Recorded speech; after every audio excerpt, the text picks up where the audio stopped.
ఎట్లా నాశనం అయిపోతున్నా పర్లే మేము బాగుండాలనుకునే కోరుకునే మహాల్లా ఉన్నారు మీరు. అవును ఏంటమ్మా అవును ఆమె బోర్ బోర్ మన నేర్చుకుంటుంటే మరి మీ వాళ్ళందరినీ కూడా పిలిపించమ్మా, నీ కూతుళ్ళని నీ కొడుకుల్ని అందరినీ పిలిపించు. వాళ్ళు కూడా మీరు అన్నట్టుగానే వీళ్ళు అమర ప్రేమికులు, వీళ్ళకి పెళ్లి చేసి మేడం అందరూ ఒప్పుకున్నారు. ఎందుకంటే ఏంటి ఒప్పుకున్నారు? ఇక్కడ కూర్చొని చెప్తే నీకు ఎవరు లేరు కదమ్మా.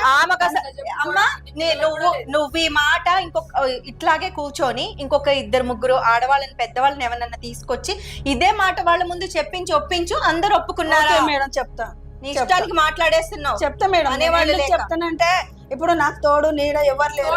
అమ్మా నీ తోడు నీడ తన ఉంటాడు, మాట ఇచ్చిండు. నీకు తోడు నీడ లేదు కదా, చచ్చిన దాకా నేను ఉంటాను అని తోడు నీడ అని ఇచ్చిండు, నాకు మాట ఇచ్చిండు. అదే మాట చొప్పున ఉండడు. తోడు నీడ కావాలంటే నీ ఏజ్ కు తగ్గ వాళ్ళని చూసుకోవాలి. మరి ఇట్లా ఇంత ఇప్పుడు ఆవిడ బాధ నీకు అవసరం లేదు, అసలు అబ్బాయికి అయితే అవసరమే లేదు.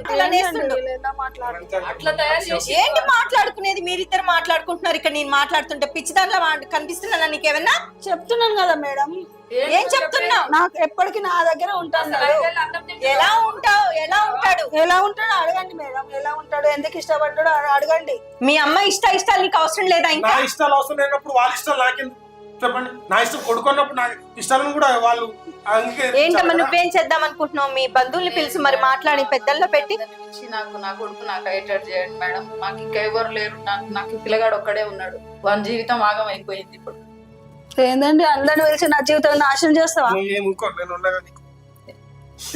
నువ్వు రేపు నా అందరిని పిలిచి మారిపోయినావు అనుకో, బాగుండో చెప్తున్నా. నేనే సూసైడ్ చేసుకుంటా. అమ్మా ఏంటమ్మా ఏంటి ఏం మాట్లాడుతున్నావు నువ్వు ఇక్కడ కూర్చొని? ఇక్కడికి వచ్చి అవును మేడం, ఇన్ని ఏళ్ళ నుంచి నా దగ్గర ఉన్నా. అసలు మిమ్మల్ని చూస్తుంటే నాకు నిజంగా ఏం చేయాలో అర్థం కాదు. ఎన్ని సంవత్సరాలు అవుతుంది చెప్పు, చెప్పు. ఎన్ని సంవత్సరాలు అవుతుంది నీ కొడుకుని అడుగు. నేను అన్ని వదులుకొని నా దగ్గర నేనున్నా, అన్ని వదులుకొని నా దగ్గర ఆయన మాట్లాడుతున్నావు. అవును మొగడు లేడని నాకు తోడుగా ఉంటాడని ఉన్నాడు.